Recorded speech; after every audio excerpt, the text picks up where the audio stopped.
blame game has begun as Connex tries to deflect responsibility for yet another record number of train cancellations. The operator is pointing the finger at unions, but that's not helping hot and tired commuters as they head home tonight. Andrew Lund is at Flinders Street Station. And Andrew, is the system coping tonight? Well, good evening, Peter. I think it's fair to say it's not coping very well at all. There's big delays and cancellations across most lines. No trains at all on the Alamein and Williamstown lines. They've been replaced with buses to free up capacity for the busier routes. There's no trains either between Broadmeadows and Craigieburn. Connex says there's simply not enough power to keep them all running. So after a nightmare trip into town this morning, the journey home's likely to be as bad, if not worse. The following services will not run today.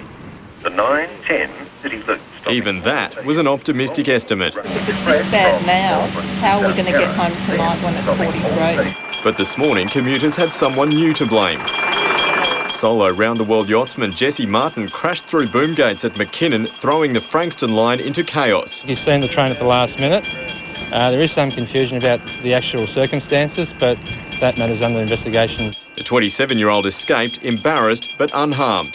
Pretty lucky, just doesn't want to be on camera, mate. The crossing was cleared, but a points failure at Cheltenham compounded the problem. Commuters endured a miserable hour in the 36-degree heat before they saw a train. Even then, it didn't stop. That's pretty disappointing. Some gave up. I don't know, go to Caulfield or go home and come back later. But those who stayed were eventually rewarded. The station staff will be handing out water at Caulfield and Flinders Street. They're kidding, aren't they?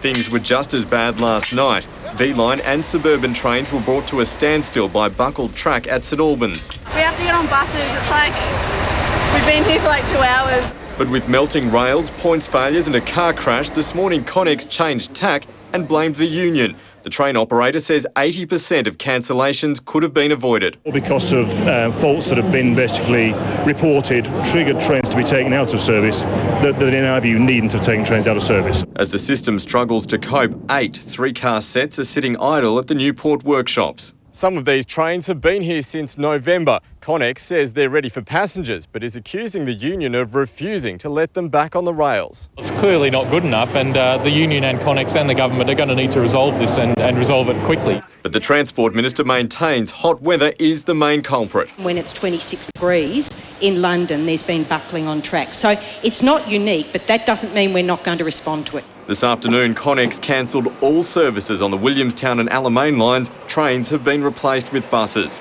Brace for more chaos tonight. And to make up for the debacle, the government's announced that all train, tram, bus and V-Line services will be free of charge all day tomorrow. Peter? OK, thanks Andrew. Andrew Lund reporting.